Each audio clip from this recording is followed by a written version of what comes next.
Do you want to level up your counseling lessons? Well, in this video, I'm going to share 15, yeah, you heard me, 15 games that you can use to play with your students during individual sessions. And as a bonus, many of these games can be played during small groups and classroom counseling lessons. I'm going to tell you where you can buy these games and how much they cost, so get ready. Number 1, Jenga. I play Jenga with students and I bought these blocks that are similar to Jenga from Five Below, and they have different colors on the end of them.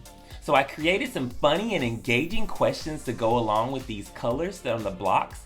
And when students come to my office, I give them a set of the questions and I keep a set.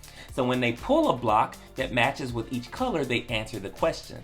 Like for example, if the block is purple, it matches with the question, what superpower would you like to have? I don't ask follow-up questions because they're probably going to end up pulling that same color again, and that's when you can use that opportunity to ask follow-up questions or engage in a further conversation. It keeps the game flowing. It's really fun and it's easy to set up, and you get a lot of information from your students based on what they like, depending on what questions you pick. This game is perfect for individual or small group sessions. Again, I bought these blocks from Five Below, so they were only $5. Number 2, the logo game. This is a game that tests your ability to identify different logos and brands that we've been exposed to our entire life. I would recommend playing this game with middle school or high school students because they may be familiar more so with some of these brands. Again, I bought this game from Five Below. You can use it for individual sessions, small groups, or even classroom counseling lessons. Number 3, the game of Sorry. If you've ever played this as a child, it's a really fun game that involves strategy and a race to get your players back home. It's really fun. You can use this in small groups or individual sessions with your students. You can buy a version of this game for $5 at Five Below, or you can go to Walmart and get the real version for $9.88. Either way, it's a good bargain. Number 4, Connect 4. Connect 4 is a fun and engaging game that you can use in individual sessions where you're competing against the other player to get 4 dots in a row. And you can get a version of Connect 4 for $5 at Five Below, or you can go to Walmart and pay $10 and get the original version. Number 5, Twister.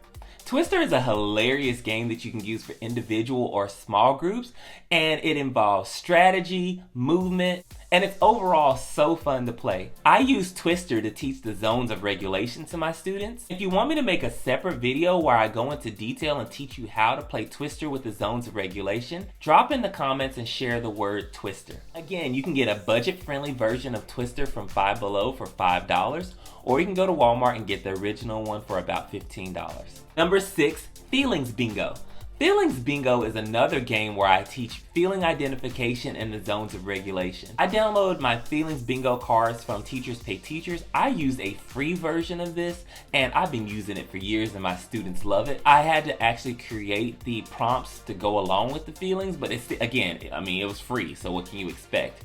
Or you can buy a paid version on Teachers Pay Teachers. So I use Feelings Bingos for individual sessions, classroom counseling lessons, and small groups. So it's a win all the way across the board. Number 7, Color Hop. Color Hop is a great game to teach students about impulsivity and movement. And it's a really fun game that you can use in individual sessions or small groups. You can get this game for $5 at Five Below. And again, it's really fun. Number 8, Chess. If you know how to play chess, it's a great game that you can use in individual sessions. It teaches students about strategy and how to think outside of the box. You can also list many of the games I'm mentioning in this video for rewards. So if you have a student who's on a behavior plan or needs to meet specific goals and they have an identified reward, you can have a game time with them on like a Friday for about 15 minutes. Chess is cool. I don't know how to play it personally, but it's a great game for individual sessions. And you can get an inexpensive chess game from Five Below for guess how much? Number 9, Checkers. It's the same concept as when you're playing chess. You can use it for individual sessions. It's a great game, it's really inexpensive, and you can get a version from Five Below for $5. As y'all can probably tell from this video, I love Five Below. You can get lots of games and activities there, and it won't break your wallet or the bank. Number 10, Pictionary. Pictionary is a great game that you can use for classroom counseling sessions because it's fun and engaging and it has a little bit of competition that everybody loves. Give your students a prompt, have them draw it out, and have the rest of the class guess what it is. It's really fun. Number 11, the game of charades. Same concept as Pictionary. You can use it for classroom counseling lessons. You can either buy a version of charades or you can make your own cards. Number 12, taboo. Now taboo is perfect for older students like middle school or high school, and you can either buy a version of taboo from Walmart for about $15, but I usually make my own taboo cards. So what I'll do is I'll get some index cards, write out some school counseling terms or school terms in general, give them to the students and teach them how to play the game. And I make it really simple for them. It's a great way to teach them how to think outside of the box and teach them communication skills. It is always a treat to play taboo with your students because it is hilarious to see how they think and get other students to guess the words. You can buy taboo from Walmart for about $20, or again, you can make your own cards like I do. Now let's move into some card games. So number 13 is Uno.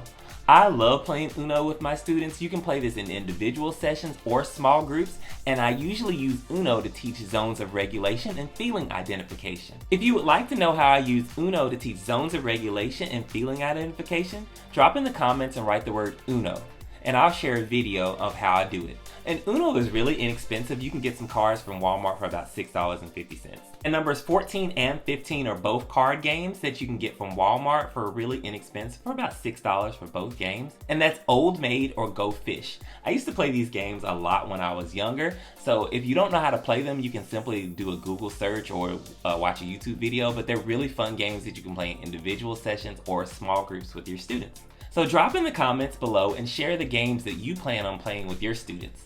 And don't forget to like this video. Not only does it tell me what kind of content you all like from me, but it also helps YouTube push my channel and videos to other people. So please like this video. And in the meantime, please check out this other video that YouTube recommends for you. They know what you like.